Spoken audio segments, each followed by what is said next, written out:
Well, Rick, Ben, welcome to the show. Thank you. Right, now, I'm intrigued. You both start off in different directions, but ended up sort of working together, yet turned out to be the same. Well, it turned out to be the same. Well, no, you what can I'm see saying. he's a Pratt and I'm an intelligent writer, so I Sorry? don't know how Sorry? close that is to being the same. But Pratt. yeah, that's an English word for Sexy. idiot.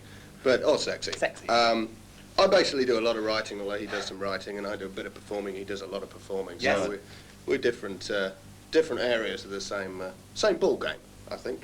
Okay, but what I'm trying to say is that you started off in totally way apart, you know each other when you first started off. Not at birth, no, but we met sort of about 18 years after that at university. Yeah. Yes, we were both at university We were together. students and very radical and quite socialistic. I don't know how that goes over in Australia. But, you know, our politics brought us together, politics of drinking and having a laugh. And when he became an incredibly funny man on the London alternative comedy scene, he needed someone to write his jokes. Yes, basically. So Ben writes some of my jokes, and I tell them. Mm. So, all right, let's start off as you as a writer then. Yeah. At university, what were you studying at university? I did drama, as did Rick. No, that's fine. Talk to Ben. Time is money, love. Yeah, I did drama at university, but I must say my extensive lack of knowledge of various Middle European playwrights has done absolutely nothing for my career. But it did. It was a wonderful thing. Free education for all was a brilliant thing to be able to do. And I wrote lots of comedy plays, and he saw some of them. And I've been writing ever since. And although it says there, when a thing called alternative comedy started in about 79, 80 in London, Rick was doing a lot of stand-up gigs with Viv, Adrian, who plays Vivian. Right. And they thought about putting a sitcom together, and myself and Lisa Mayer, who's the other writer, and Rick wrote it. And the rest is showbiz history, I think. But I've been writing ever since. I mean, I write all the time. Right, before we go on to plug my own shows. Did you do much stand-up comic stuff yourself? Yeah, I do a lot, actually. I know you do now. Did you do any then, when you first started writing? No, I wasn't. It was only when I sort of saw how bad a lot of stand-up comics are that I thought, well, I think I can do that. And right. As a sort of sideline, while writing with Rick and various other people, I sort of started being a stand-up comic myself. That was about 5 years ago. Right. And since then, I've done it more and more. And just now, much to Rick's resentment, it's really beginning to happen over here. And we've got... I've got an album coming out, which is going to, on my own, without him, which is going to be released in Australia with the tour as well. So as a performer, I'm just a fledgling, the merest fledgling, but as a writer, right. I've got a lot more experience. Well, forgetting the writing from Rick, Ian. Did you have no aspirations of being a writer when you first all got together? No, I don't really need to write so much as Ben does. I just get on stage and do it. Obviously, I need writers like Ben. There are no writers like Ben. No, there are not. And he basically writes my jokes for me, right. And I rush on and tell them. That's why I'm keeping quiet now. Okay, so how did you first start it off? I mean, was it a matter of being in university plays, drama? Yes. I played drama, Shakespeare plays and things like that. And we needed to make some money, so I went on stage in this pub in Manchester, and we wrote a few plays and things, and made a bit of money that way, passed the hat round, as it were. Right. Not that hat. No. So when did I'm you wearing start... this because I've got a stupid haircut. So when did you then start taking it sort of, shall I use the word seriously, of when we got serious thinking about it as being a career? I don't think we really think about it as being a career as such. What we do is what we enjoy. So we've just always done the same thing, basically. And when we stop enjoying it, then we'll stop doing it and do something else. It's not really a career. No, but it's become a full-time situation for you. Yes. But it's always been a full-time situation. We just haven't always made money out of it. Right. I mean, the principle of writing, of doing something like The Young Ones, it was an immense, to get serious for one brief second, it's an immense privilege, because we were able to make a private joke, what was making a small group of us laugh. Everyone has private little names for each other, jokes, ways of talking, and it was a wonderful thing to be able to make a success out of something that amused us so much. And in all the other projects, I mean, we do a lot of other things, not together. He does things and I do stuff. I do feel that the most important thing is to make sure that you find it funny yourself, because the minute you start trying to pander to some vague audience that you believe is out there, who will keep you on top or in the middle, wherever you happen to be, then you'll never be funny again, and you'll be a hypocrite, and you might as well forget it. So we do it for the laughs, but when Rik says it's not a career, I mean, certainly in my case, I'm not unhappy to be making a living out of it. Okay, I mean, even in Australia, from universities to repertory groups, the same, I mean, immense amount here in this country. You're one of the few that actually have made it, where there was many that would love to have made it but didn't and still had their private jokes and that. How come you had the chance to do it then? Well, I mean, it was a lucky time in London, just at the time I was talking about, sort of 79, 80. There was a sort of little feel. There was quite a few talented young comedians doing something rather different to the old form of stand-up comedy, which was a lot of racist and sexist comedy, which we don't really get on with too well. So it was a good time to just be hanging out in London. Also, I think we're quite good at what we do. I mean, I didn't set out to co-write The Young Ones with Rik and Lisa. I set out to write comedy. It's been my ambition ever since I was a kid. Right. And I write other series, and I want to write plays, and I want to do my act. And he wants to perform comedy in lots of other ways. So it's just something that it is an ambition. It's a career. I mean, it wasn't just a coincidence that the fact that sort of farty and ploppy are funny words. And well, of course, I mean, he still laughs after 5 years, but Say it again. I'm beginning farty. There you go. Big gang. But it was simply that I think we can write funny things, and I think the show is incredibly funny. Shut up, ask me something, Ian. Yeah, Okay. ask Rik. Collecting the people to perform in The Young Ones. Yeah. Was it hard to cast it? No, there were mainly people that we all knew anyway. Right. We were working with them on stage. What we wanted to do was find a situation in which we could put all these comedians together. Alexis Sale and Nigel Planer, who's been over there already, Right. hasn't he? You're putting on no, a it's funny very voice good. now, It's aren't very you? good. Yes, it's my funny voice. Yeah, very amusing, nice. We wanted a situation where all those people could perform their best characters at their best, and we thought a domestic situation would be better than that. Because we tried a cabaret kind of format where we were all doing our live material on telly, and it just didn't work really, because you can't swear, Right. and you can't it's- shout at the audience or anything. You need No to, one heckles. Not that we want That's heckles. right. Not that we want heckles. But Big it's- bouncers on our show. You've got to write something that works in the televisual medium, I think. Right. That's why we wrote The Young Ones. Okay, I mean, like, getting on to this then, the first time I saw The Young Ones was when I came across here, it must have been the start of last year, and Russell Mulcahy, who's an Australian film director, had become a great fan, and I think he'd already taped about 3 or 4 of the shows, Yeah. and said, sit down and have a look at this, you know, and I was staying over at his house. And I saw like 3, I think, bang, bang, bang like that, and I sat there sort of stunned about the whole thing, you know. And then, after seeing them when they went away the next day, and I really just pissed myself laughing, you know. Is that true for most Australians, do you think? Absolutely. So you think the references work over there? Very much so. But what amuses me in the sense of that and puzzles me is that you would have written it basically for an English audience. No, that's the No? point I was making before. You write it for yourself. Right. You write it. If you try and amuse somebody other than yourself, I believe you're just a charlatan, a hypocrite. It won't work. If you find it funny, then even if it isn't funny, at least you know you did your best, basically. Right. That's right. And you know that you actually can't do any better, and you can take the scripts home and have a little giggle on your own. Now, obviously, the references, it's impossible when you just come out of college or whatever you happen to be doing, not to back reference to things that are in your mind, and, you know, fashion and pop music and whatever. No, but I think there's an underlying theme to the programmes which are quite universal and quite general. I mean, it's just the selfishness and the idea hypocrisy of youth, for a start. Yeah. The incredible. We are young, you know.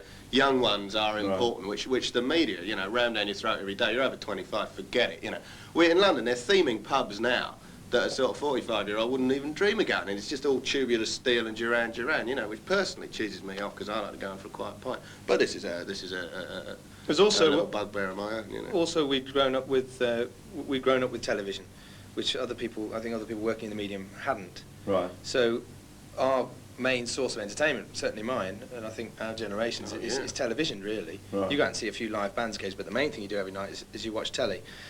So we wanted to make specifically something that was the most entertaining, in our terms, the most entertaining, and exciting and wild television show we could. I mean, my favourite programme when I was a kid was Python. Monty Python, and The Kings. what you liked about that was just that it was so exciting, you didn't know what was going to happen from one minute to Yeah. the next. So that's why we didn't want to have incredibly clever plots or anything like that. We just wanted to create a situation where anything can happen. which is why we have the little sketches in the middle of it and characters, and then the Puppets. plot's often just thrown away at the end, and it is of no importance except to lead into a few gags. Okay, after sort of realising how successful, after, you know, X amount of shows shown here, how successful the show had become in this country, and then, you know, the talk goes that the show's going to be shown in Australia. How did you think it would be received? Couldn't really work it out. I mean, we obviously, I was personally a little bit obsessed with the local references, you know, with specifically British things. Although there's a lot of cultural crossover, you know. I mean, Cliff Richard's very big in Australia, and rightly so. Big man, big star, great voice. But I was worried about that. But I did think that, you know, the basic comedy of character of selfish, slovenly, boring modern young people, which I suppose is what we've been ever since we left home ourselves, would cross over. I was much more surprised when we began to hear that people in the States were getting into it. Well, Yeah. exactly. I mean, now with That I MTV. thought, you know, their culture is so much. I mean, they seem to even, you know, almost respect some of the things that that we might find annoying. There's a hyper sell, a sort of I, me, mine attitude. I mean, Rick's character, I'm going to bloody well, you know, get what I want. If it, I'm going to bloody well, you know, get what I want. He can do the character, I can't. Maybe the Americans would actually get into, you know, I mean, that kind of hard sell of yourself, the selfishness. Right. I don't know, I mean, I want to slag them off, I've never been there. But it seems to be going well over there, which is very nice. But Australia didn't surprise us. Without being cocky, we thought, well, you know, it should still be funny. There's nothing different. Yeah, I mean, over we there, get you know. Australian comedians in England, And we love them. in Britain You know. rather, and that works. You know, you get Haugs, Yeah. and Los who's that Trias, brilliant little Australian Barkers? They're Yeah. good. You were Who's- talking about is- Rodney Rood before. Yeah, he's good. Because I went over to Australia Right. a couple of years ago and saw a few people there. And who's the guy? You've got Norman the- Gunston, of course, we had. Yeah. Yeah, and then you've had the Dame Edna Everidges coming out For years. Well, I mean, Yes. Barry Humphries Yeah. is just unbelievable. You ever seen him live? Yeah. Brilliant. Extraordinary. Don't sit in the front row. But Exactly. Yeah, really great, you know. he'll pinch your shoes. So, I mean, because that worked over with us, there's no reason why we shouldn't work over But there. Brit comics have often gone well over in Australia. I mean, Very you know, much.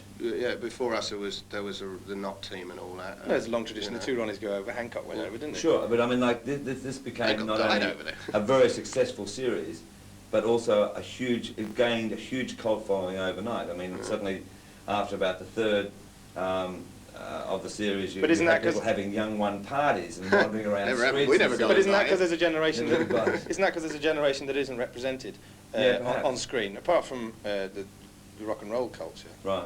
I mean, actually, as far as comedy and something like that's concerned, that generation isn't represented. I think So there's that's a why s- people take it to their hearts, I think. There's a serious point there in that the culture that Americans pump out in terms of youth culture is unbelievably confident. I mean, kids are cool. Like the star of Back to the Future, great actor, really funny film, but he's cool. He's the king, Yeah. you know. And that's their sort of pose, you know. The hero kids that are going to be cock of the walk. Whereas I think over here we find wimps more funny, you know. Even their film Revenge of the Nerds turned out to be actually cooler than anybody. Well, Rick stays at the level of utter farty wimpiness, as does Well, that's he. our experience of, You know, that's what of youth, yeah. is spots and having a hard time and Yeah. nobody Yeah. agreeing with you. Nobody agreeing. Everyone's thinking you're a bit of a prat and you've got boring opinions. You haven't got any cash, and you know, and if you're a bloke, you haven't got any girlfriend. We didn't want to put nice people on the screen because it's not funny, really. You know, the funniest people are the bastards. Really. Basil Fawlty. Now, there's their Yeah. comic creation. You know. But however, I mean, each character within the young ones became a favourite and became endeared to the public, whether they found the revolting on screen. But that was never Exactly. manufactured. That was never engineered. That's because the characters were played Truthfully. probably. Yeah. And so you got to know them really well, like a brother. Like even if you got the most horrible brother, you'll still like him because he's your brother. Mm. Okay, now just what you do over the last, or done over the last sort of 2 years.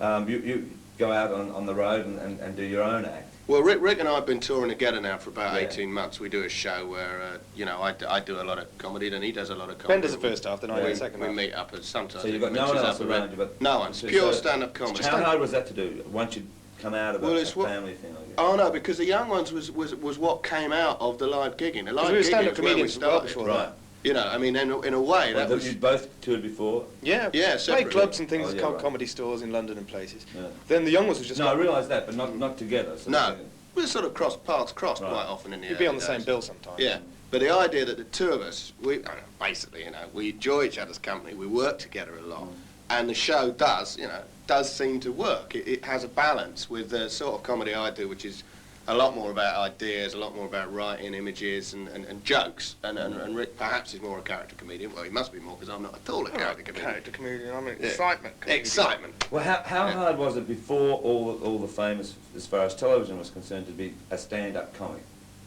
and get an audience? Well, it's tough. You used to get sort of...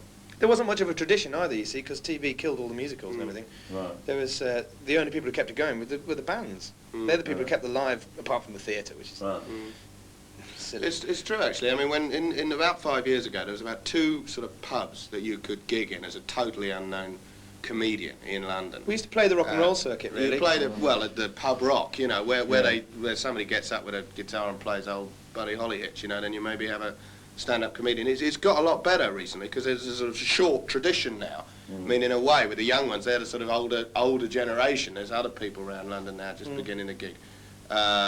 And so I think there is a circuit now, which is good. But at first, certainly, it was weird, and we met quite a lot of resistance. I mean, you play at midnight in a London pub that's got an extension, you're going to get 50% wally who are just in there for the drinking. Right. And they give you a serious seeing to when time comes for heckling. Which is quite hard school. But after the programme came out, it was much... Well, it gets harder and it gets more difficult, because people have a higher expectation of you, but you get a full theatre. Okay, before we talk about the show we can expect in Australia, Rik, I mean, I read somewhere where a comedian should be, in fact, the best actor in the world because of their timing. They've learnt their timing to a craft. To do serious acting, do you enjoy it? No. Do you do much of it? No. Why? Because it's too boring, really. Yeah. I mean, what I like my heroes are people who create in a live situation tremendous excitement. I'm reading a book called Hellfire at the moment, which is Jerry Lee Lewis's biography. Right. And the things those boys used to get at him, and Little Richard in particular, it's like the Sex Pistols for that reason as well. They're just, and Hendrix, people who just create incredible atmosphere live. Now that's a very delicate thing to engineer, but you don't get that if you're doing, I don't know, Hamlet or something straight. You don't get that same kind of feeling of real excitement in the theatre. So that's really the reason I don't do it. Right. Also, I mean, Well, for me it's different because, I mean, I have only one performance skill, and that's stand-up comedy. I can, I can do that, or at least people laugh, maybe you lot won't, I don't know. But I can't act, so a question never arises. But I write comedy. I mean, I don't just write the young ones, I write series just finished with a series for Rowan, and don't snap when I'm talking about other people's shows. Just generally, I do a lot of writing, that's what I do, but I'm interested in writing comedy. But when you say serious, you see, I'm serious about my comedy. Right. And Rik's serious about that excitement he's talking about. It's not something, you can't just go on stage and bang a bottle on your head and think people are going to be excited.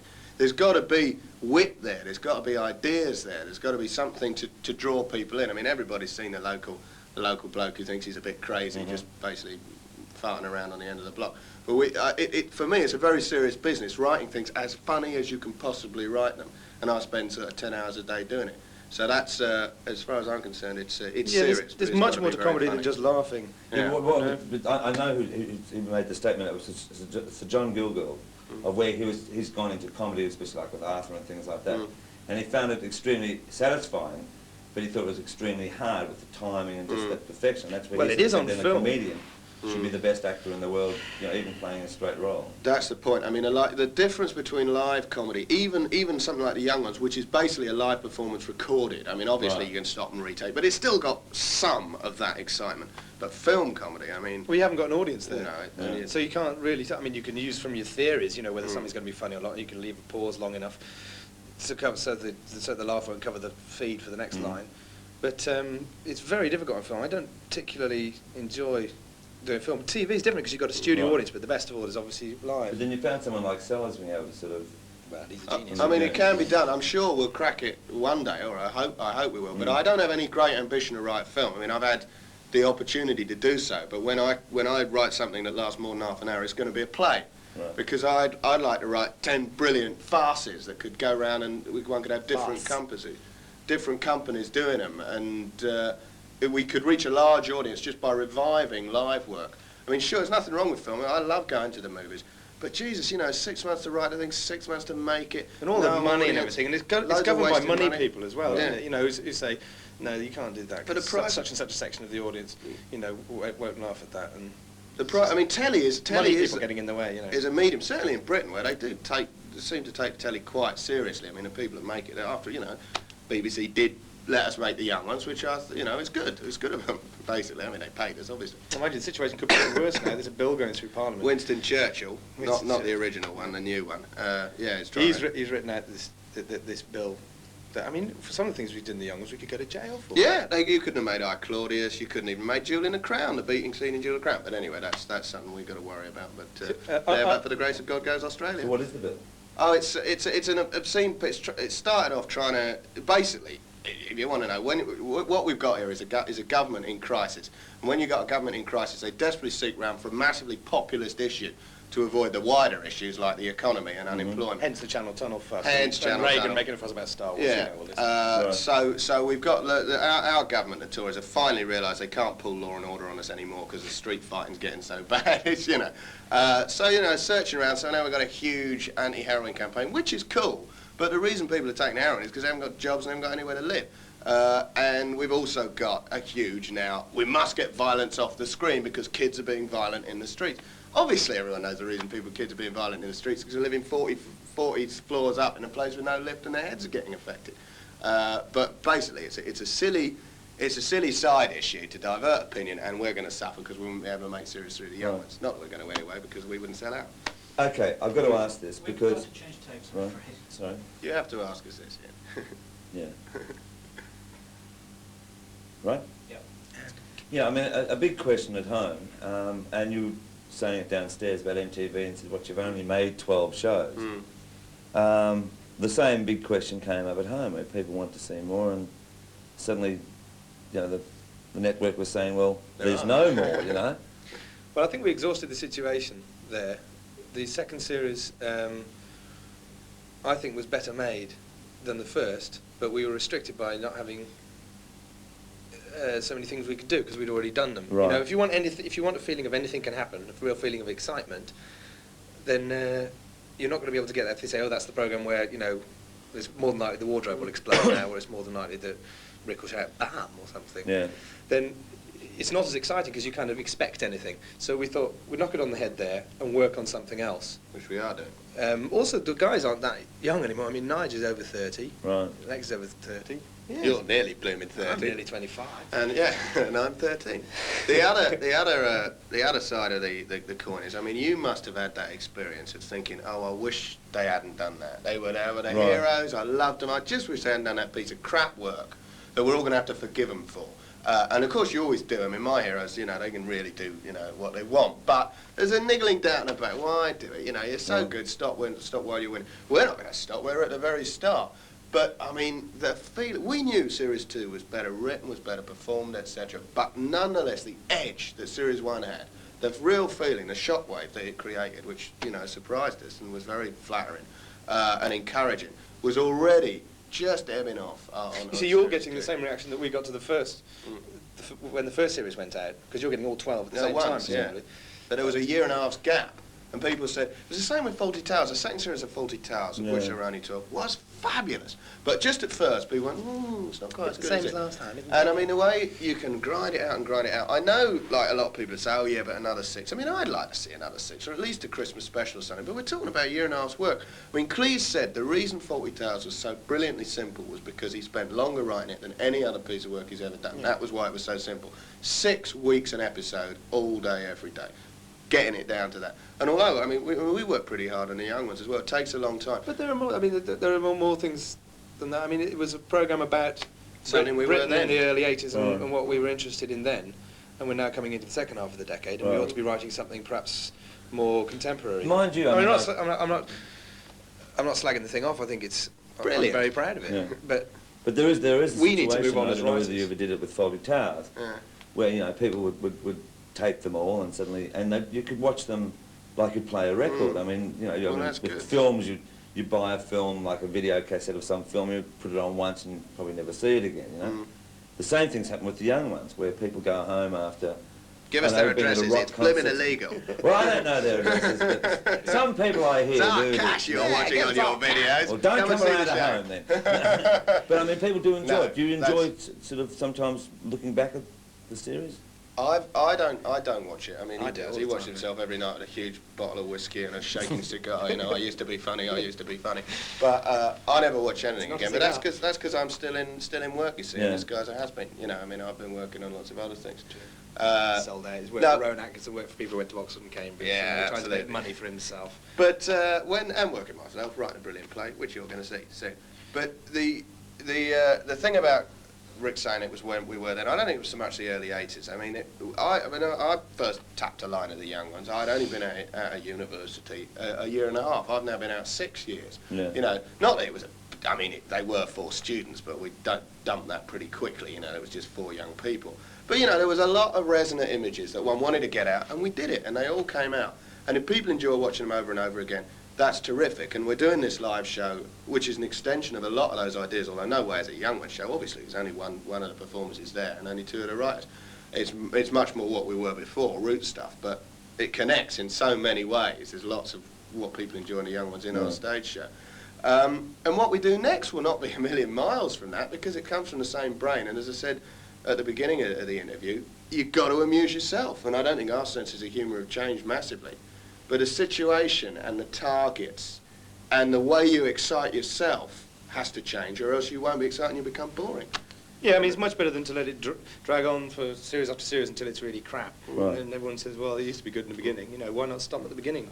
There was one more good series. I'm certain we could have done 18, and I think it's Yes. good we only did 12. Right. Maybe we will. I don't Okay, know. let's we get will. back onto the Australian side of the tour going down there. You obviously both enjoy being on stage Mm, and working with a live audience. Certainly. the most important. Does it alter... Do you alter much performance from the audience? Yes. I mean, obviously a play does, everything does. Because I the mean, audience is the director, you know. If they can it send you off on another tangent? I mean, especially like an audience, if you go down to Australia and suddenly see that there's quite a few idiosyncrasies. Definitely. I mean, for me, in terms of the material, I mean, I'm going to really have to be looking at that. I mean, I'm an observer. What I like is people coming to me after gigs and say, yeah, you said it, and that's what I was thinking, but I never said it. You know, I don't blow my own trumpet, but that's something I sometimes hear. Now, maybe people in Australia have experienced totally different things, which I doubt they have. I'll have to change all my images. So I'm going to keep my ears open very much. But that's off stage. That's what you do in the morning when you think, Christ, I didn't get a laugh last night. Maybe no one's heard of Iron's baked beans over here or whatever. Nice. But on stage, if you get an electric audience, as Rick says, if it's the director, then the chance to improvise is fabulous. If you've got your set firm, you know what you're doing, and something happens, something good happens, you get a laugh where you didn't expect it, then of course, yeah, it's a constantly growing thing, and you think, Christ, I wish I'd take that gig, because then I'd remember the improvisation. Right. But really, I think it's a good rule, never try and recreate an improvisation. God just gives you them once and forget them. Never do them again. They're never funny again. What do you think? Well, I don't know, because I work in a different way to Ben. He's more to do with jokes and words. He stays at the mic, and I do what? Climb all over the theatre. Yeah, I do things. Well, it depends on the audience, you know. Yeah. Try and find out who they are, and then give them the best time they can have. 'Cause that's what the fun is. Right. The audience are the director then, and the writer, you know. So my stuff would tend to vary more night to night. Yeah. It depends what I'm feeling like and what the audience are like, really. That's true, it does. I mean, Rick varied it, I think it was in Great Yarmouth, wasn't it, when he fell 12 feet into the orchestra pit, which was a lovely variation, got a huge laugh. But strangely, he never tried to create that improvisation again, did you? No. Weird. But the big bump on the head was funny the next night, wasn't it? The little rib sticking into the lung. Went to the doctor, they said, get back on stage, you're not hurt at all, you punts. Well, we look forward to you coming down. Well, we're What looking you feel forward to like? coming. Yeah. Yeah. Well, thanks for talking to us. Yeah. Okay. Thanks a lot, Ian. Bye-bye. All right, we'll just do some promos. Now, I don't know if you can I'm understand going to it. get a 2-shot before Yeah. everything changes. Still really good. Is that, I've never seen What the are they supposed show, to say? Ian. Oops. Sorry, that was What's that good for you?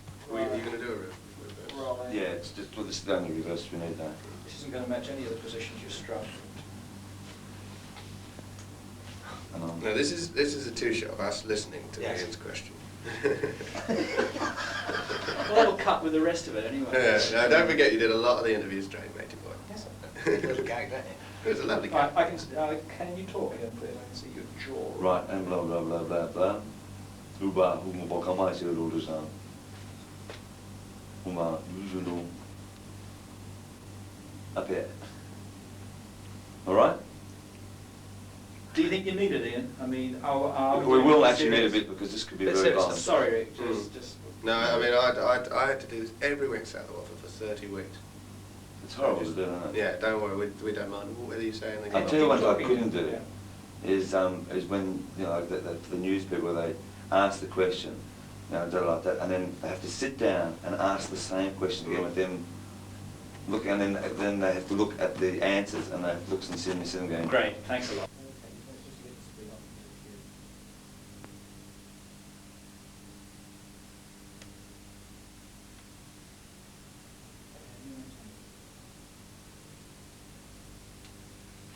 Good evening, Australia. Get this. Coming up soon on ABC TV at 8:30, Thursday, March the 13th, D-Generation. A new Australian comedy show follow at 9 o'clock by The Young Ones. Right? Right. Try on which is better. Yeah, just another one. Or which is... Brilliant, this time. And the other one's, What about... anyway, British comedy, but who cares about it? I'm just all people essentially, except I'm best. That's all right, yeah. Okay, we go again. Yeah. Good evening, Australia. Or good morning. Who cares? Fast again. That'll go on. Hello, Australia. It's me, Rick. And get this. Coming up soon on ABC TV at 8:30, Thursday, March the 13th, D-Generation, a raunchy new Australian comedy show, followed at 9 o'clock by The Young Ones, a British comedy. But who cares what country you're from? All people are the same as far as I'm concerned, except I'm best. That's a good one. Okay?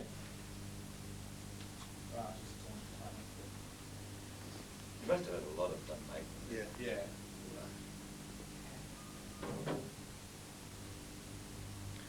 Are you going? Are you running? Right. Hello. Next Thursday, D-Generation at 8:30, followed by The Young Ones, a great weekly treat, a great comedy hour. Dig the time? I don't. Good morning. Yeah. Running? As you say, I've been asked to read this. Hello, Australia. I've been asked to read this. That's that done. Oh, little joke there for Australia. Yes, get this. Next Thursday, D-Generation at 8:30. 8:30. D-Generation is at 8:30. Followed by The Young Ones, a great comedy hour from a great television station. Nice one, Channel 9. No, Channel, what is it? Channel... See you next week.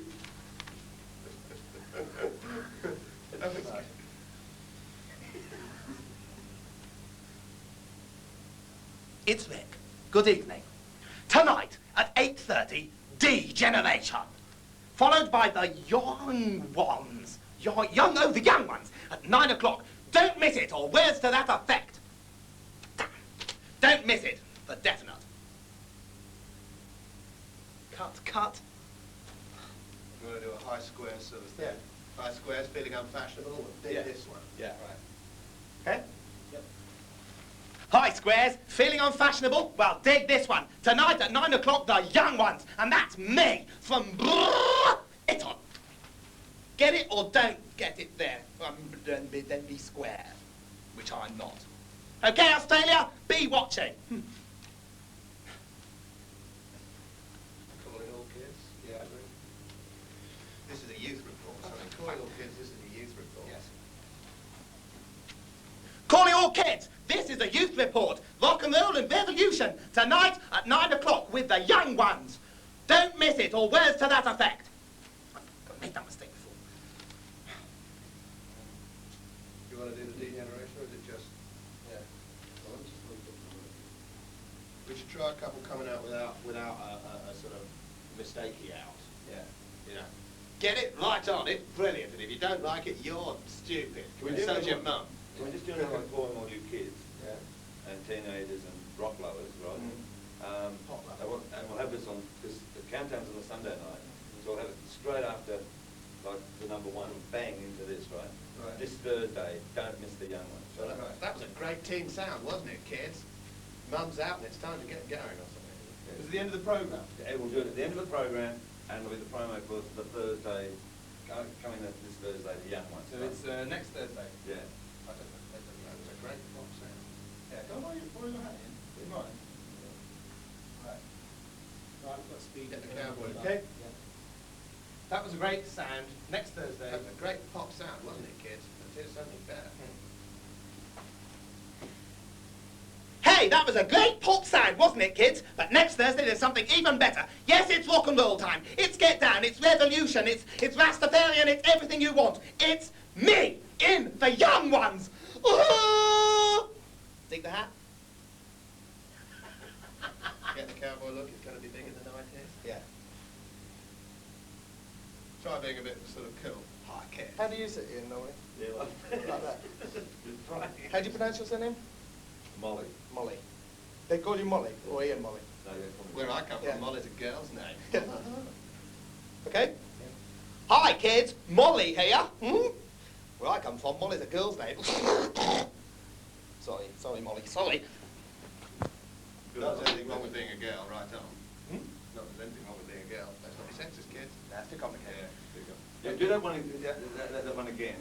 But plug the show as well. Right, plug the young ones or D-Generation. No. Next Thursday. No, next Thursday, Young young ones. ones, right. Okay? Right. Hi, kids. Molly here. Where I come from, Molly's a girl's name. Not that there's anything wrong with being a girl. Let's not be sexist. Next Thursday, kids. All right, coppers. Next Thursday, kids, watch the young ones at 9 o'clock. It's brilliant. And I'm in it. Me, Molly, the girlie who runs this show. That's it. Cut. That's great. That's unreal. Unreal. Yeah, that's you got it. Is that, Yeah. is that cool? So that's enough of that. It would be. Trouble is we don't know where or when we're doing Yeah, it. we don't know.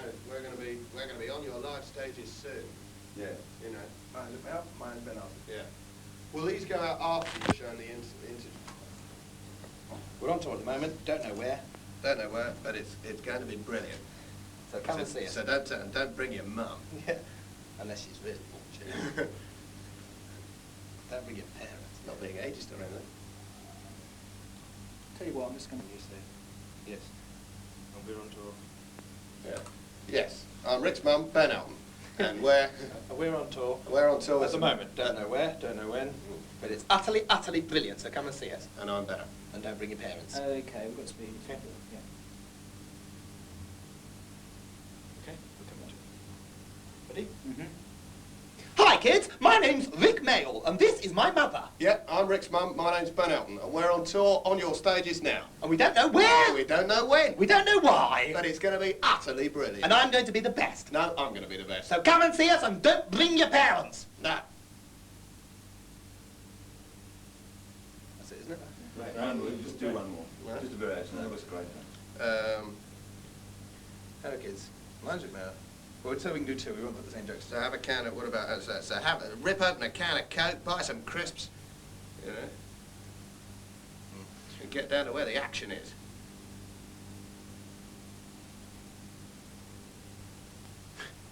I'm pregnant. Yeah. I'm the father, and so am I. Yes. Right, can I just That's see you good, up yes. in position and I'll frame up. Right. Can you get me closer without... Yeah. We love each other, but we love comedy more. And that's why we've come all the way to Australia to be funny for you. To be funny for you. Okay, now Right, cobbers? whenever you're ready. Okay. Ready? Yep. Hi, kids. My name's Rik Mayall, and I'm pregnant. And I'm the father. And so am I. We love each other, but we love comedy more. And that's why we've come all the way to Australia to entertain you with our jokes. All right, cobbers? That's a word for Australians. So come and see us in our show, wherever it is, whenever it is. Definitely. It's very funny. Okay. Jesus Christ. Have you listened to this record?